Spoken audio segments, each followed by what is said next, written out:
그리스도의 고난이라는 제목으로 하나님의 말씀 선포하겠습니다. 그리스도가 못 박혀 죽으신 십자가는 멸망하는 사람들에게는 미련하고 어리석은 것이지만 구원을 받은 우리에게는 하나님의 능력이고 지혜임을 믿습니다. 율법적으로 나무에 달려 죽은 사람은 하나님의 저주를 받은 사람입니다. 사실 예수님은 하나님의 저주를 받아서 십자가에 죽으셨습니다. 왜냐하면 우리의 죄와 죽음의 문제를 대속하기 위해서, 속량하기 위해서 십자가 나무에서 못 박혀 죽으셨던 것이죠. 하나님께서는 사람들이 고난받는 메시아를 이해할 수 없다는 것을 너무로 잘 아셨습니다. 그래서 예수님께서 이 세상에 오시기 700년 전에 예언자 이사야를 통해서 고난받는 메시아, 고난받는 그리스도를 대해서 기록해 놓으셨습니다. 이것이 바로 이사야에서 53장입니다. 여러분 다 아시는 것처럼 유대 사람들은 성경을 참 좋아하죠. 율법서를 모두 암송할 정도로 이렇게 성경을 많이 읽고 배우고 공부합니다. 그런데 금지된 장이 있습니다. 그게 바로 오늘 읽었던 이사야서 53장이에요.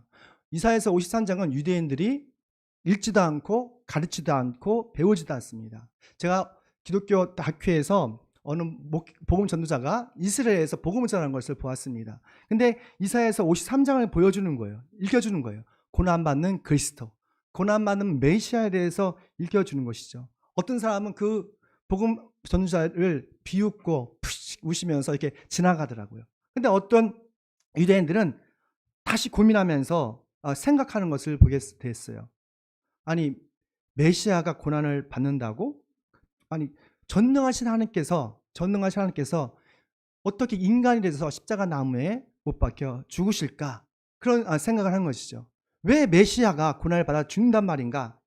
이러한 질문의 대답이 바로 이사야서 53장에서 말씀하고 있습니다. 그럼 이사야 예언자가 예언한 이 고난받는 그리스도를 통해서 우리에게 주시는 영적 메시지가 무엇일까? 그리고 예수님의 모습은 어떤 모습일까? 함께 있습니다. 그리스도께서 평범한 모습으로 우리에게 다가오신다는 것입니다. 어떤 사람은 그럽니다. 하나님을 보여주세요.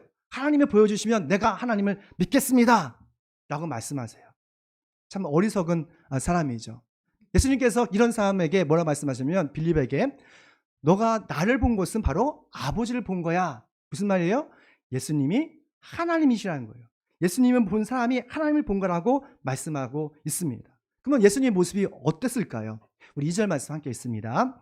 그는 주님 앞에서 마치 연한 순같이 마른 땅에서 나온 싹과 같이 자라서 그에는 고운 모양도 없고 훌륭한 풍채도 없으니 우리가 보기에 신무할 만한 아름다운 모습이 없다. 그러니까 여기 보니까 예수님의 모습이 나오고 있습니다. 예수님은 연한 순과 같은 모습이었습니다. 너무 일찍 보여주세요.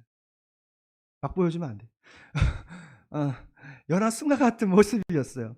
봄철에 올라오는 연한 순 같은 그런 모습이었습니다. 제가 어제 우리 아내와 함께 그 태악산에 갔습니다. 산책을 가는데 저 멀리 진델라가 이렇게 진델레와 개나리가 이렇게 펴 있었어요.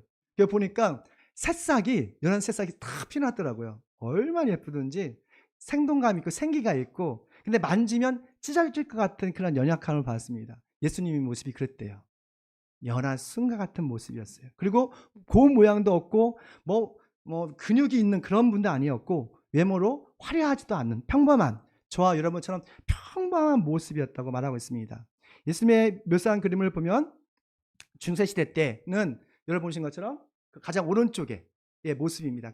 턱선이 가름하고 아주 서양적인 모습이 있죠. 너무 잘생기지 않았습니까? 또 가운데는 이게 그 BBC에서 고고학자들이 아마 그 당시 살았던 사람들이 어떻게 생겼을까라고 그려봤는데, 이 가운데 옆집 아저씨처럼 생기지 않았습니까?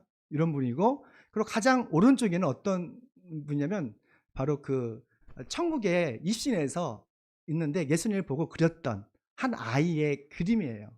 이게 우리 아내한테 보였었습니다. 그러니까 제발 가운데뿐만 아니면 좋겠대. 제발 가운데뿐만 아니면 내가 너무 좋겠다고 말하라고 하더라고요. 제 보기에는 가장 그 왼쪽에 있는 분 같아요. 부활하신 모습은 정말 좀 멋있고 당당하신데, 모르겠습니다. 우리가 생각하는 예수님 그 모습은 어떨까요? 그 당시에 대부분의 사람들은 가운데 분처럼 생겼을 거예요. 보통 사람들처럼 생겼다는 생각을 해요. 그러니까 예수님을 믿지를 않는 거예요. 너무 평범하게 생겼으니까. 이 세상 예수님 모습은 너무나 평범한 얼굴이셨습니다. 게다가 예수님의 고향이 어디예요? 나사렛. 우리 나사렛 성결교회 다니지 않습니까? 나사렛은 그냥 놀리는 거예요. 저 시골 갈릴리의 작은 마을 그 나사렛이라고 했기 때문에 학벌도 없지, 외모도 안 되지, 재력도 안 되지. 저와 여러분 아닙니까? 외모도 부족하지, 학벌도 딸리지, 그렇다고 돈이 많은 것도 아니지, 목수의 아들이지. 그래서 이제 그 당시 많은 사람들이 예수님 말씀이 너무 은혜스러웠어요. 파워풀했어요. 감동이 있었어요. 근데 하나님의 아들로 믿어지지 않는 거예요. 마가복음 6장에 보니까 예수님께서 제자들과 함께 자기 마을에 가셨습니다. 그리고 하나님 말씀을 은혜스럽게 전하셨어요. 마을 사람들이 난리가 난 거예요. 어떻게 이렇게 지혜로울 수 있겠냐? 어떻게 이렇게 감동적일 수 있냐? 근데 하나하나 조목자 따집니다. 근데 이 사람 예수는 나사렛 사람 아니야? 그리고 마리아 목수 요셉의 아들 아니야? 라는 이유 때문에, 그 외모적인 것 때문에, 학벌 때문에 달갑게 여기지 않으셨어요. 평범한 인간을 오신 예수님을 믿을 수가 없었던 것이죠. 우리도 예수님께서 이 땅에 오셨다면 아마 평범한 모습으로 오셨을 것 같아요. 근데 우리 한국 사람만큼 이 외모, 학벌, 재력을 중요시하는 나라는 없는 것 같아요. 왜 그런가 생각해 봤더니 우리나라가 유교적인 문화가 참 많습니다. 유교적인 문화는 체면 문화고, 체면은 학벌이나 뭐 재력이나 외모를 많이 중요시하잖아요. 왠지 사람이 그 외모적으로 출중하고 재력이 있고 또 학벌이 좋으면 모든 걸 할 수 있는 능력자라고 생각하는 경우가 많습니다. 그렇지만 그렇지가 않아요. 아무리 외모가 있고 학벌이 있고 재력이 있어도 나름 마음의 고통이 있어요. 나름 말하지 못하는 질병이 있어요. 그리고 미래에 대한 걱정과 근심을 가지고 살아갑니다. 그래서 우리는 예수님이 필요한 거예요.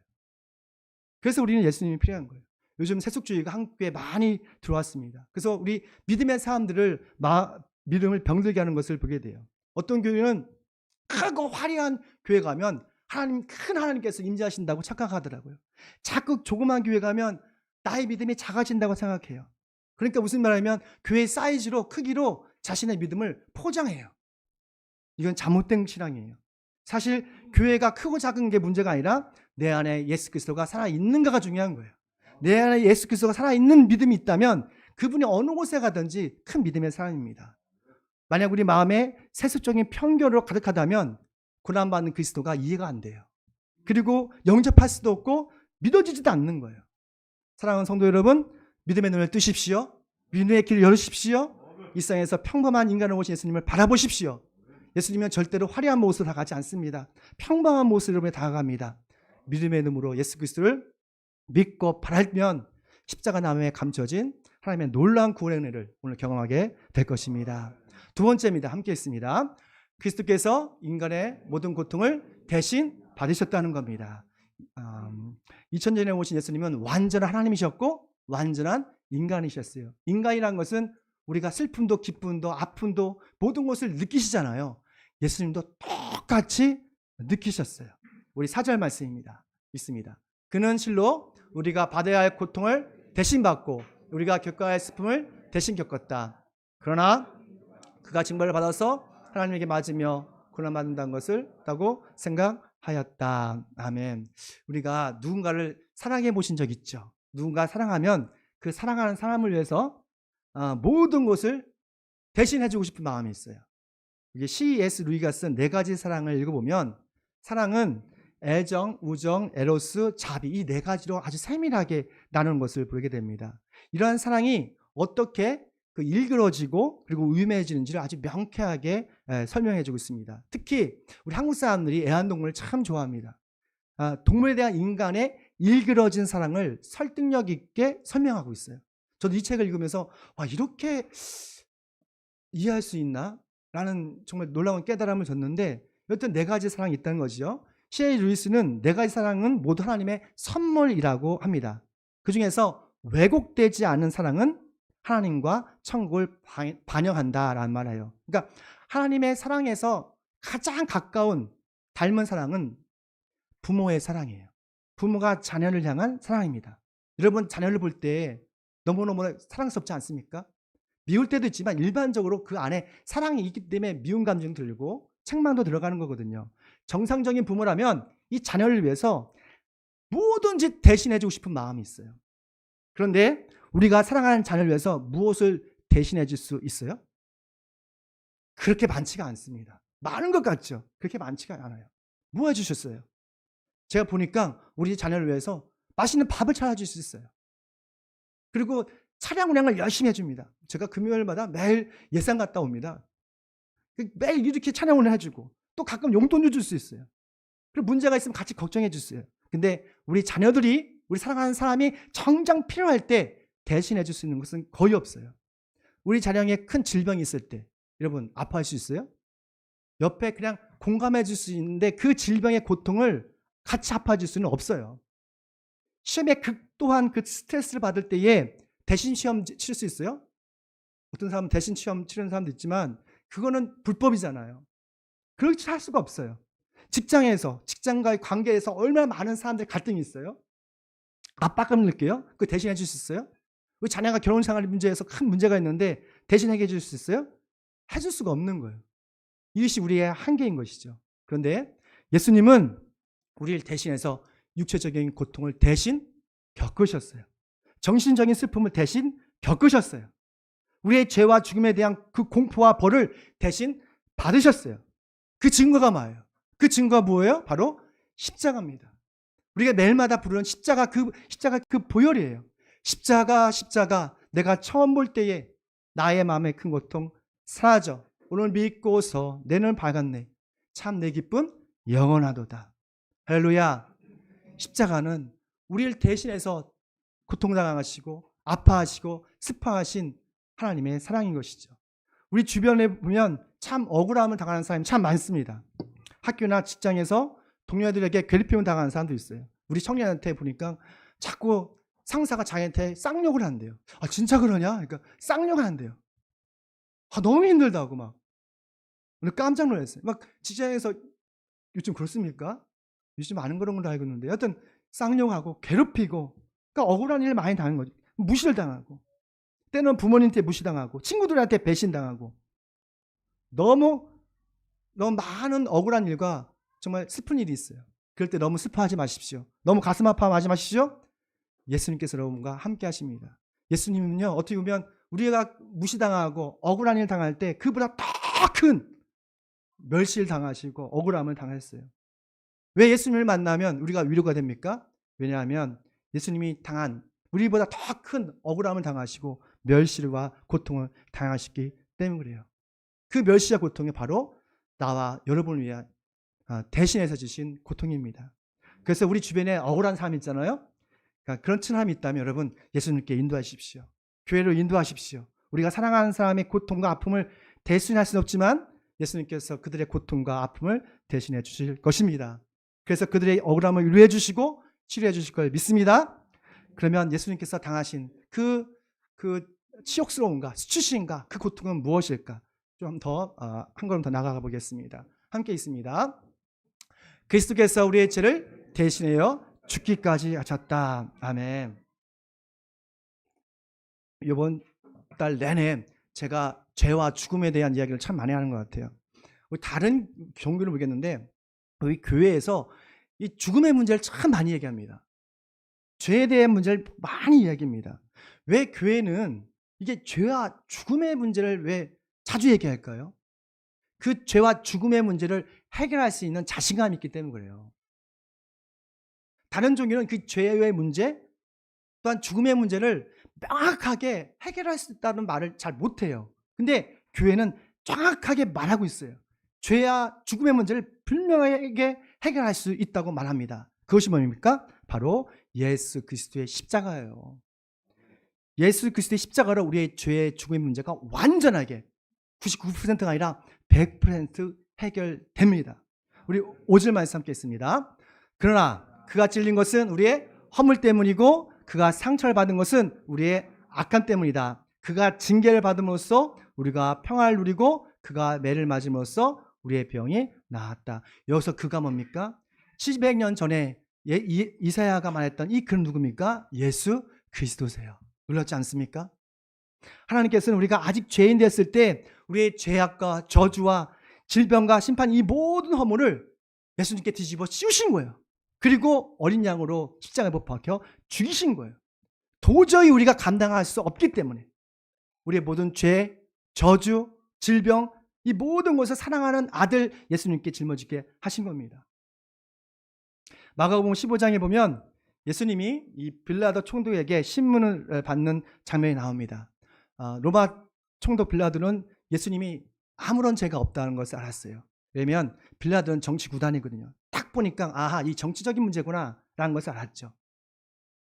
살려주려고 했어요. 그러나 대제사장들과 또한 주변에 있는 지도자들이 못 박으라고 선동을 합니다. 그러자 어쩔 수 없이 빌라도는 예수님을 십자가에 처형하라고 던져 주셨어요. 그러자 로마에 있는 병사들이 잔인하게 예수님을 고문하고 조롱했습니다. 예수님은 인간으로 감당할 수 없는 그런 육체적인 고통, 수치심, 우리가 무시를 당하면 수치심 느끼지 않습니까? 그런 어떤 아픔들, 정신적인 질병들을 어떤 수치심을 겪게 되었어요. 어떤 로마 병사는 예수님 얼굴을 기싸대기를 때리더라고요. 그 침을 뱉고, 그리고 그 머리에는 가시관을 써서 피를 흘게 하고, 그 채찍질을 39번을 때립니다. 40번 때리면 죽으니까. 근데 채찍질이 그런 채찍질이 아니라 여러분 다 아시는 것처럼 그 끝에 쇠나 조각들을 이렇게 묶어놔요. 그러면 한번 찍힐 때마다 살점이 다 떨어져 나오는 거예요. 그것을 맞으셨어요. 온몸이 피투성이가 되셨어요. 그 외에 로마 병사들이 금요일이죠. 금요일 아침 9시에 예수님을 십자가에 못 박습니다. 그 예수님이 6시간 동안, 오후 3시 동안에 많은 말씀도 못하시고 가상칠언이라는 말씀을 하시고 오후 3시에 마지막 말씀을 하시죠. 여러분 다 아시는 것처럼 엘로이 엘로이 라바 사박다니 나의 하나님 나의 하나님 왜 나를 버리셨습니까? 라고 소리치시고 숨을 거두셨어요. 왜 예수 그리스도는 이러한 고통과 수치심을 받으셨을까?